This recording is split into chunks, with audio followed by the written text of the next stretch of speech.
Let's talk about the how, why, and where has this thing been? Where does it come from? And .NET is a framework, is a tool set. It's a whole ecosystem, actually, of languages, frameworks, runtimes, and tools that you can use to build applications anywhere from as small as IoT devices, mobile devices, tablets. You can build things to run, of course, on Windows. You can build to run on Mac and Linux as well. Web applications. You can even build things that run on the cloud.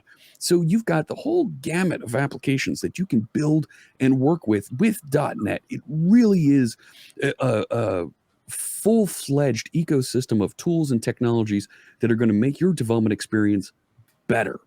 So where do you go to get started? How do I get involved? How do I learn more about this? This is the .NET website. Here it is, right here. You can find this. It's real easy to type in your browser, dot.net.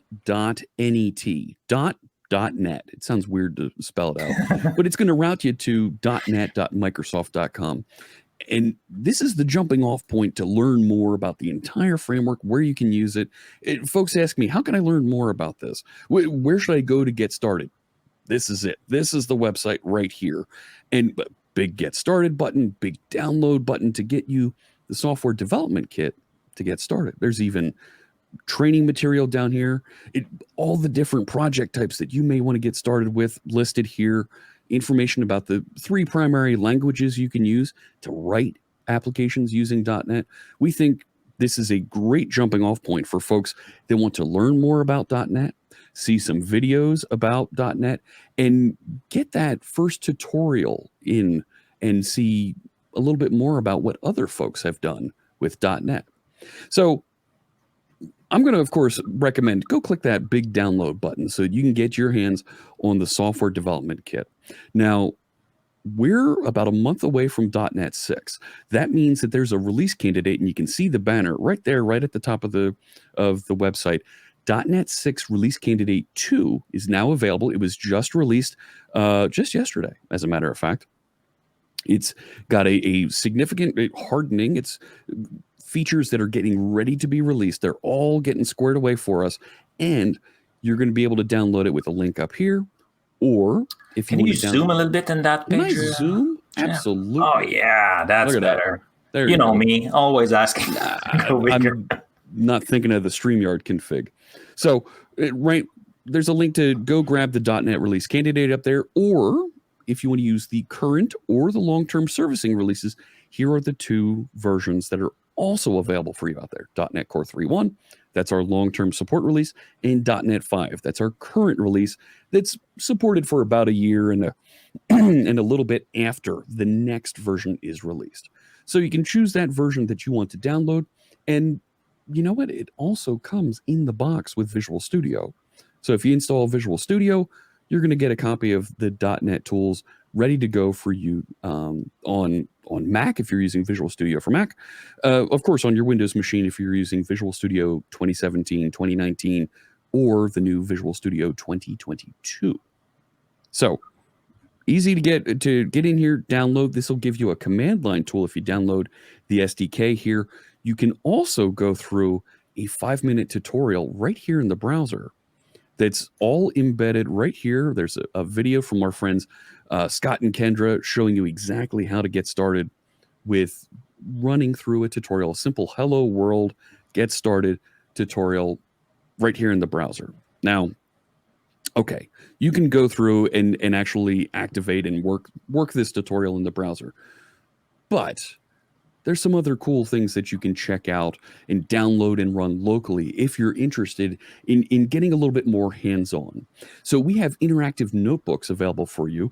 They're available from this GitHub site, github.com/.net/C#-notebooks. And you can download and run these interactive notebooks inside Visual Studio Code on your machine.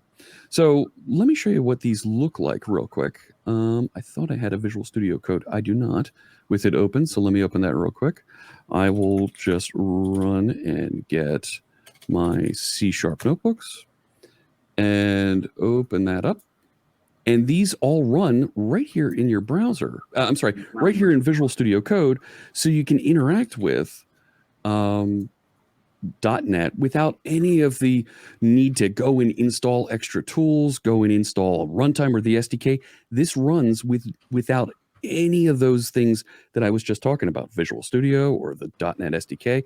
You can read through this documentation and interact and try out some C# code right in Visual Studio. And you can execute and you'll get responses popping out right away right here. Easy for folks to tinker with and have that no impact, no stress. Oh my gosh, I'm going to break something. I don't want to put extra things on my machine that I might not actually need. This is all running directly in Visual Studio Code. And since it runs on Visual Studio Code, that means it runs just fine on Windows, Mac, or Linux. So that's an important point, I feel, because for a new developer, like, or a student, I work a lot with students or like younger people in a hackathon and stuff like that. They have different machine, different OS, sometimes a very, very low budget. So now it's running on all kind of OS, all kind of machine, even Docker. I saw Docker. So you could run it from anywhere. And like the tools are also free to get started. So like there's no, I need to download this expensive tool to get started. No, the SDK is free, open source. Anybody can download and use it. And like you said, works on all the platforms. You can run it with Docker. You can interact and use it however you want. You can deploy it wherever you want. That's all up to you. The only tools that you might need to get into, that there might be a paywall, you might have to pay, and you're going to get more advanced, more complete tool set for developers, are things like Visual Studio, where you're going for that integrated developer experience, that IDE that's going to give you a lot more bang for your buck. That's cool. And most of the time that will be an enterprise. I saw we have a question, Jeff, in the chat. I don't know if that's that thing you just saw, but we have Jarno asking, we'll be going from the .NET framework 4.8 to .NET 6. Is it possible, or like should they rewrite everything? No. We don't want you to rewrite everything. Check this out. We have, and there is a new tool that we're making available. It's the Upgrade Assistant. Look at it. It popped up right there. The Upgrade Assistant is being made available for folks to be able to point to their existing applications and upgrade. It'll do all the appropriate changes necessary to get you into this version. Takes you to .NET 5. There is an updated version coming as part of .NET 6 that will get you from .NET Framework 4.8 into .NET 6 as much as possible with your application. Now, if your application is something like web forms or WCF services that aren't supported in .NET Core, in .NET 6, it's not going to be able to get you into that version of the framework with that application. That's okay. We still have some guidance for you. We have some documentation that'll get you pointers, that'll hopefully get you started in the right direction so that you can plan and migrate appropriately.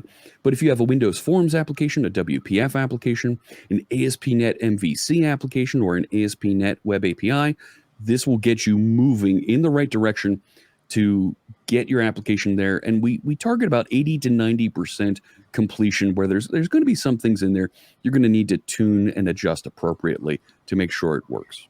Wonderful. I see we have 2 minutes, so we have time for more questions. So we have, I'm sorry if I butchered your name, Sarosh is asking, like, well, the speed, the performance will be increased if we move from the .NET Core 3.1 to 6. Absolutely. I already actually have a tab open here. Our friend Stephen Taub from the .NET engineering team wrote up this blog post. If you haven't seen this on the .NET blog, you got to check it out.